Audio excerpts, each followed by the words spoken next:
டிட்வா புயல் இலங்கையில் ஒரு கோர தாண்டவத்தை நிகழ்த்திவிட்டு வந்து கொண்டிருக்கிறது. இலங்கையில் இதனால் வெள்ளம், மண் சரிவு உள்ளிட்ட பல்வேறு இன்னல்களை அந்த மக்கள் சந்தித்து வரும் நிலையில் பலியானவர்களுடைய எண்ணிக்கை தற்பொழுது அதிகரித்திருப்பதாக தகவல் வெளியாகியிருக்கிறது. இதுவரை 153 பேர் இலங்கையில் டிட்வா புயலால் பலியாகியிருப்பதாக தற்பொழுது அதிகாரப்பூர்வ அறிவிப்பு வந்திருக்கிறது. இது மட்டுமின்றி வெள்ளத்தில் காணாமல் போனவர்களின் எண்ணிக்கை 194ஆக உயர்ந்திருப்பதாகவும் தொடர்ந்து பல்வேறு மாவட்டங்களிலும் மீட்புப் பணிகள் நடைபெற்று வருவதாகவும் அங்கிருந்து வரக்கூடிய தகவல்கள் நமக்கு தெரிவிக்கின்றன. மீட்புக் குழுக்கள் 24 மணி நேரமும் பணிகளில் ஈடுபட்டு வருவதாகவும் அங்கிருக்கக்கூடிய அதிகாரிகள் தரப்பிலிருந்து தெரிவிக்கப்பட்டிருக்கிறது. இங்கு இலங்கை அதிகாரிகள் மட்டுமின்றி இந்தியாவிலிருந்தும் மீட்புப் பணியில் ஈடுபடுபவர்கள் ஈடுபடுத்தப்பட்டிருக்கிறார்கள் என்பதும் இங்கு குறிப்பிடத்தக்கது.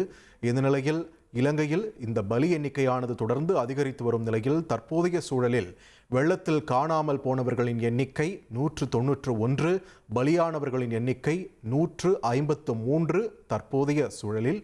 இது தொடர்பான முக்கிய செய்தியை பார்த்து வருகிறோம். இனி செல்லும் இடமெல்லாம் செய்தி. தந்தி டிவியின் வாட்ஸ்அப் சேனலை ஃபாலோ பண்ணினா செல்ல இருக்கும் இடமெல்லாம் செய்தி. இதோ QR